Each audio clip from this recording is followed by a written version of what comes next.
हाँ तो मित्रों 12 सायन्सना 3rd चैप्टरमां આપણે लास्ट टाइम ड्रिफ्ट वेगनी फॉर्म्युला प्रूव करेली हती। तमारी पासे बेठीने बेठी ए ज स्लाइड मूकेली छे। आ ड्रिफ्ट वेगनी फॉर्म्युला तमारे बधाए याद राखवी ज पड़शे फरजियात, कारण के हवे आपणी पासे पार्ट ए नी अंदर 50 मार्कना एमसीक्यू छे। आ बधा एमसीक्यू फटाफट त्यारे ज सॉल्व थाय। पछी गुजकेटनी परीक्षा होय के जेडबलई होय के नीट होय, दरेक फॉर्म्युलानी आखी आखी लिंक जो तमे याद राखशो ए तमने बतावीश के आखी लिंक केवी रीते आवे मगजनी अंदर, तमने पण आ डेमो बतावવાનો छुं। तो ए बधी फॉर्म्युला तमने तरत मगजमां क्लिकिंग थशे तो आपेला क्वेश्चन मुजब तमे कई कई भौतिक राशि आपी छे, कई शोधवानी छे, फटाक फॉर्म्युला मूकीने आपणे केल्क्युलेशन करी शकीए। एटले प्रूव करवानी एक वात जुदी छे कि क्यांथी आव्युं, केवी रीते आव्युं आपणे खबर होवी जोईए। पण एकवार प्रूव थई जाय, वारंवार एनो महावरो थशे, वारंवार आपणे एनो उपयोग करता जईशुं तो ए फॉर्म्युला तमारे फरजियात याद राखवानी ज छे। बराबर। तो हवे आज आपणे जोवाना छे, लास्ट टाइम आपणे ज्यांथी बाकी राखेलुं हतुं अवरोधकता रेजिस्टिविटी। तो रेजिस्टिविटी केवी रीते आपणे मळे छे एनी फॉर्म्युला अहीं आपणे केवी रीते लाववानी छे एनुं आपणे जराक डेरिवेशन जोईशुं।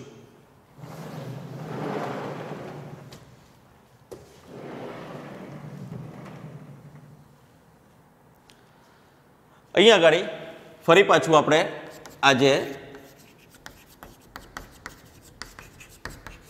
अवरोधकतानी फॉर्म्युला सूत्र मेळववाना छे त्यारे આપણે વિદ્યુત પ્રવાહ ઘનતાને યાદ કરવી પડશે, જેના વિશે આપણે આગળના લેક્ચરમાં વાત થઈ ગઈ છે। વિદ્યુત પ્રવાહ ઘનતા J = I/A વિશે આપણે ભણી ગયા હતા।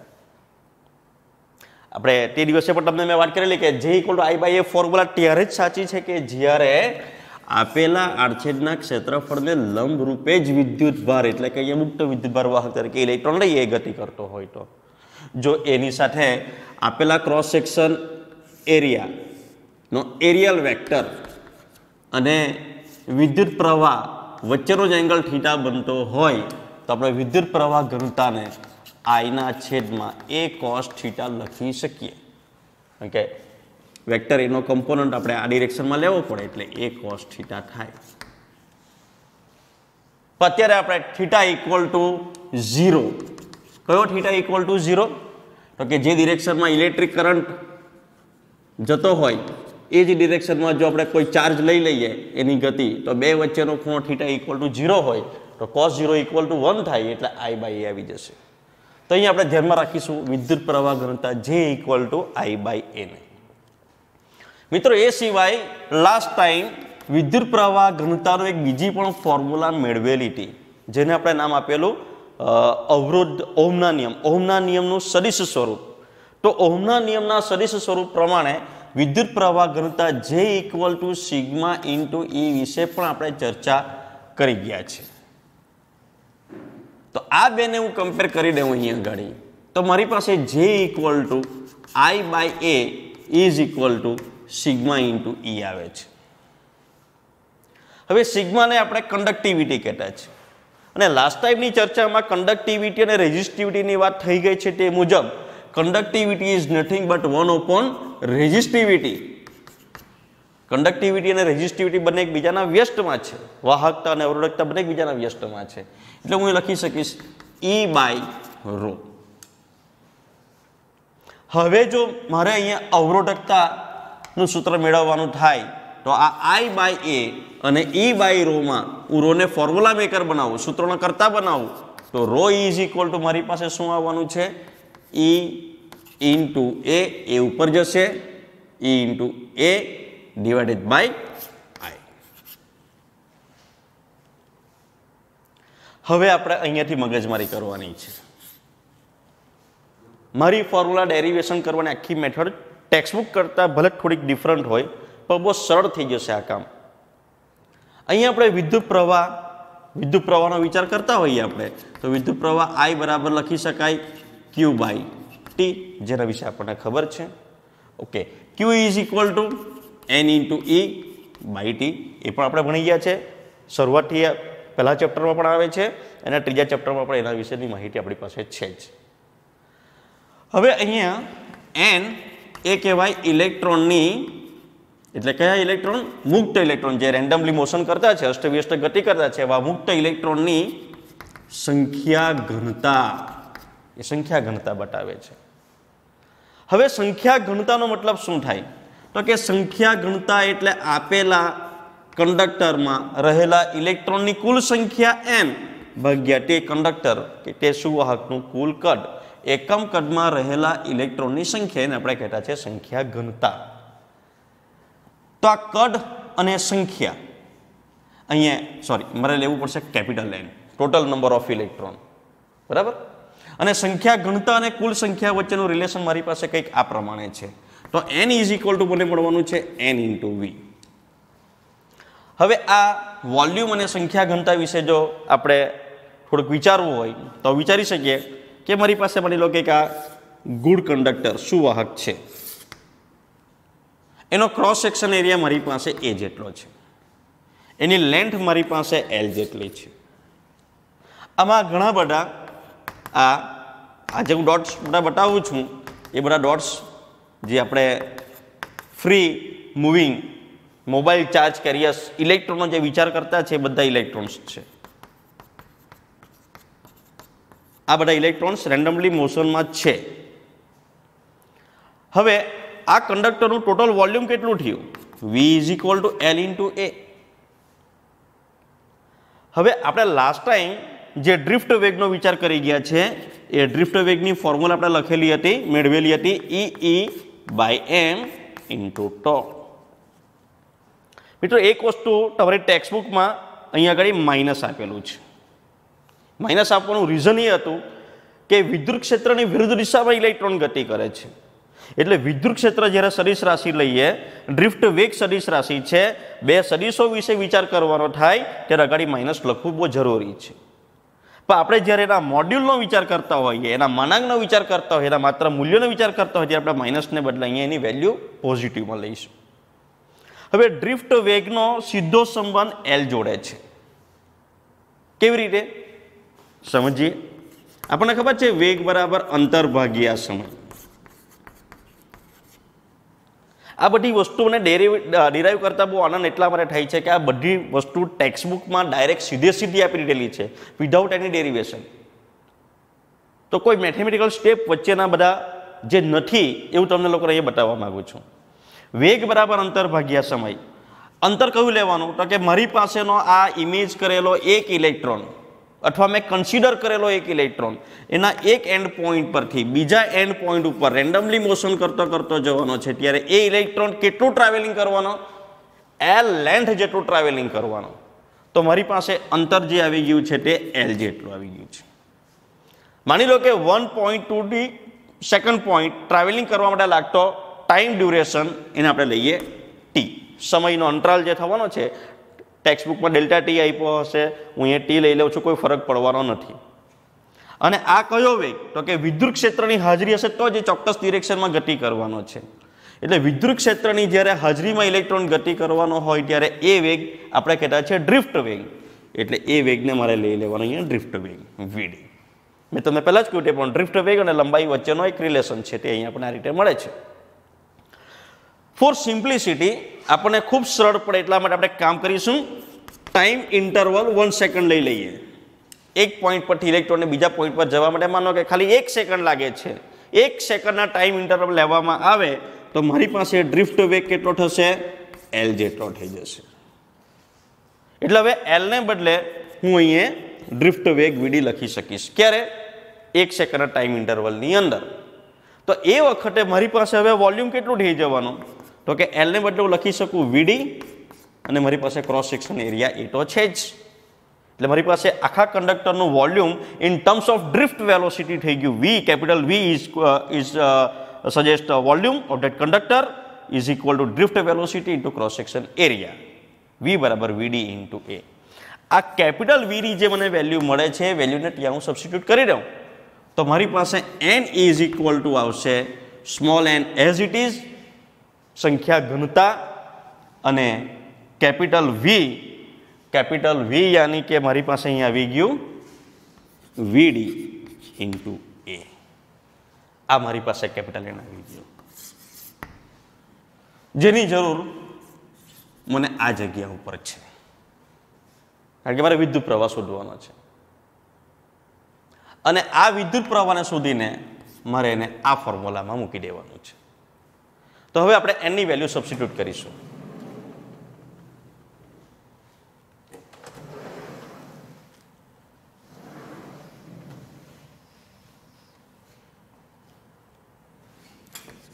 સેકન્ડ સ્લાઇડ આ લેક્ચર. તો મારી પાસે હવે જે ફોર્મ્યુલા મીન હતી મારી પાસે rho equal to E A by I, જેની અંદર I નો એક પ્રશ્ન હતો. I is equal to n into E by time t, જેની અંદર n નો પ્રશ્ન હતો એ આપણે અહીંયા સોલ્વ કર્યો. n is equal two small n Vd into A. n ની વેલ્યુને અહીંયા મૂકી દેવાથી મને I બરાબર મળવાના small n Vd into A. A capital N ની વેલ્યુ થઈ ગઈ. E છે ડિવાઇડેડ બાય t. તો આપણે એવું સ્વીકારેલું છે કે t બરાબર તો 1 સેકન્ડ છે, કારણ કે જ્યારે ડ્રિફ્ટ વેગને લઈશું ત્યારે આપણે 1 સેકન્ડના ટાઈમ ઇન્ટરવલનો વિચાર કરવાનો છે, એટલે t બરાબર 1 સેકન્ડ છે.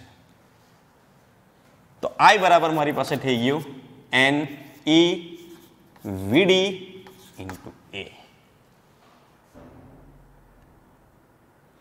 આ I ને હું અહીંયા મૂકી દઈશ, એટલે rho is equal to what is E as it is. જો અહીંયા હજુ એક વસ્તુ પણ કરી શકાય, હજુ જો આને સિમ્પલ બનાવવું હોય તો I divided by A is equal to NE Vd. અને મેં તમને પછીના પહેલા શરૂઆતમાં વાત કરી ગયો છું તે મુજબ I બાય A યાની કે વિદ્યુત પ્રવાહ ઘનતા J, તો J ની એક બીજી ફોર્મ્યુલા મને મળી ગઈ, J equal to NE Vd. I have J equal to NE Vd, પરંતુ મારી પાસે J બરાબર બીજી એક ફોર્મ્યુલા છે ઓહમના નિયમનું સદિશ સ્વરૂપ, J equal to sigma into A. Compare કરી દો. કમ્પેર કરવાને કારણે NE Vd બરાબર સિગ્મા એટલે 1/ρ અવરોધકતાનો વ્યસ્ત અને કેપિટલ E. ડાયરેક્ટ પણ મૂકી શકાતે, પણ મારે તમને ફરી પાછી વિદ્યુત પ્રવાહ ઘનતાની આખી લિંક જે તમને વાત કરી કે આખી લિંક બતાવવાની છે, એ લિંક બતાવવા માટે આપણે અત્યારે અહીંયા ફરી પાછી અહીંયા આવી ગયા છે. પણ મિત્રો આપણી પાસે ડ્રિફ્ટ વેગનું ઓલરેડી ફોર્મ્યુલા હતી જ. કઈ હતી?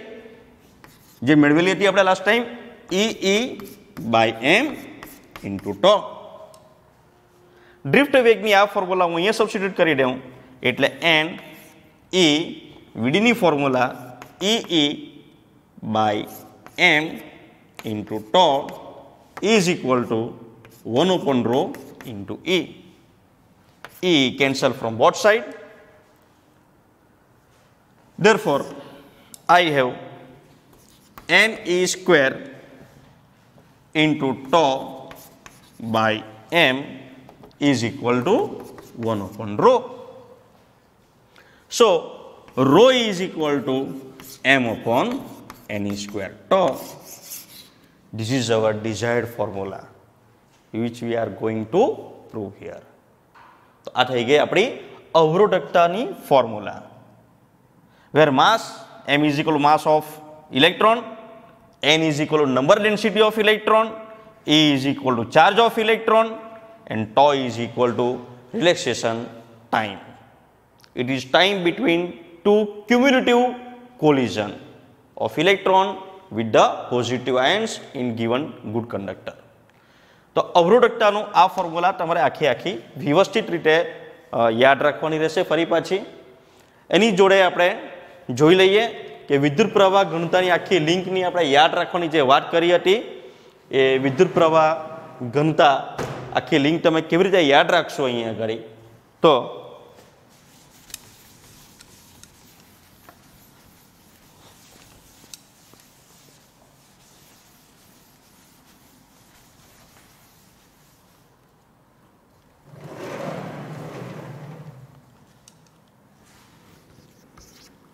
આખી ફોર્મ્યુલા લિંક સાથે યાદ રાખવાની છે આપણે.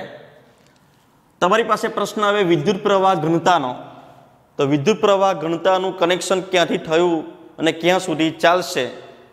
વિદ્યુત પ્રવાહ ઘનતા જે બરાબર એક ફોર્મ્યુલા આપણે ભણી ગયા છે I/A. બીજી લિંક આપણે એની સાથે જોઈ લીધી, ઓહમના નિયમના સદિશ સ્વરૂપ જોડે J = સિગ્મા × E.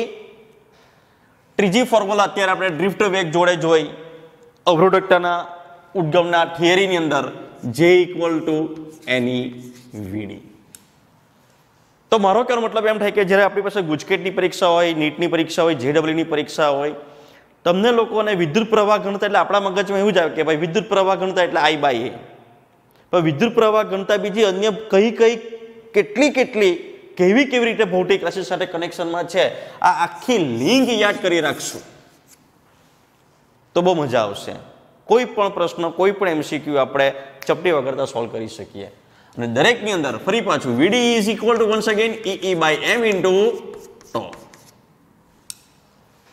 અને આપણે હવે જોવાના છે અવરોધકતાનો તાપમાન સાથેનો સંબંધ કેવી રીતે છે, formula wise, depends upon formula, એ આપણે સમજી લેવા જેવું છે. આપણે અત્યારે ફોર્મ્યુલા મેળવી ગયા ρ = m/ne². τ વિશે આપણે ચર્ચા કરેલી છે કે τને શું કહેવાય? Relaxation time.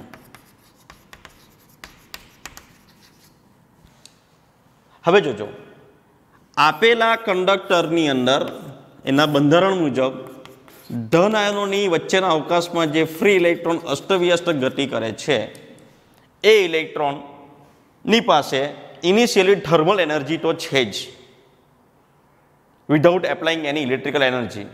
હવે જો એની પાસે થર્મલ એનર્જી સિવાય ઇલેક્ટ્રિકલ એનર્જી પણ વધારે આપવામાં આવે તો આ બંને એનર્જીને કારણે એ ઇલેક્ટ્રોનની મુવમેન્ટ થવાની, ગતિ કરવાની સ્પીડ વધી જાય તો ક્રમિક અથડામણ વચ્ચેનો સમયગાળો ખૂબ ઘટી જશે. સમજવા જેવું છે. ઇલેક્ટ્રોન આની સાથે અથડાય, પછી આની સાથે અથડાય, તો અહીંયા બે ક્રમિક અથડામણ વચ્ચેનો સમયગાળો છે, જેને આપણે રિલેક્સેશન ટાઈમ કીધો છે.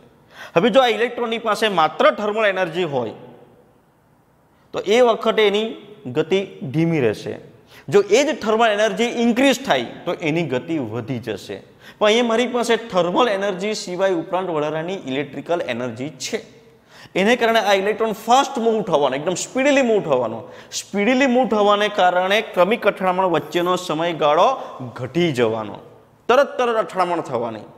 એટલે એમ કહી શકીએ આપણે કે જો ટેમ્પરેચર ઇન્ક્રીઝ થાય તો no doubt thermal energy increase થવાની, કારણ કે અહીંયા આપણે તાપમાન સાથેનો સંબંધ જોવાનો છે, એટલે થર્મલ એનર્જી જોવી પડશે. જો તાપમાન વધે તો તાપમાન વધવાને કારણે આની મૂવમેન્ટ વધી જવાની, ફટાફટ ગતિ કરવાનો, ક્રમિક અથડામણ વચ્ચેનો સમયગાળો ઘટી જવાનો, તો રિલેક્સેશન ટાઈમ તાવ ઘટે. તાવ ઘટવાને કારણે આ ફોર્મ્યુલા પ્રમાણે છેદ ઘટે તો કુલ જવાબ વધે, એટલે અવરોધકતામાં વધારો થાય. અને આપણે ભણી ગયા છે તે મુજબ R = ρl/A, અવરોધ અને અવરોધકતા વચ્ચેનો સંબંધ. અવરોધ આપેલા કંડક્ટરના પરિમાણ પર કેવી રીતે આધાર રાખે છે તેના પરથી સમપ્રમાણ અચળાંક લઈ આવેલા હતા આપણે. તો જો ρ વધી જાય, ρ એટલે એની ઇન્ટરનલ પ્રોપર્ટી જીટેક કંડક્ટરની, અવરોધકતા વધી જવાની એટલે ઓટોમેટિકલી અવરોધ વધી જવાનો. તો અલ્ટિમેટલી આપણી પાસે શું આવી ગયું? તાપમાન વધવાની સાથે સુવાહકનો અવરોધ પણ વધે છે.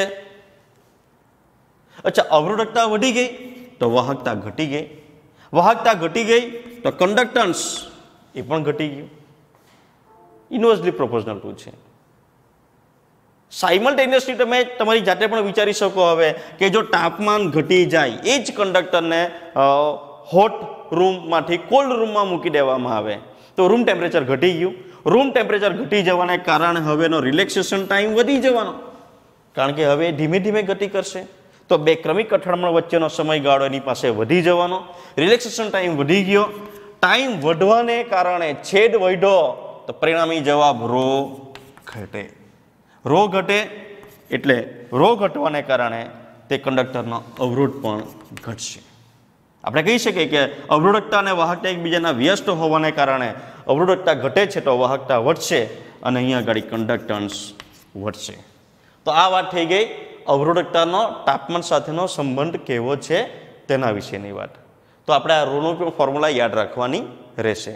હવે પછી next time. Thank you very much.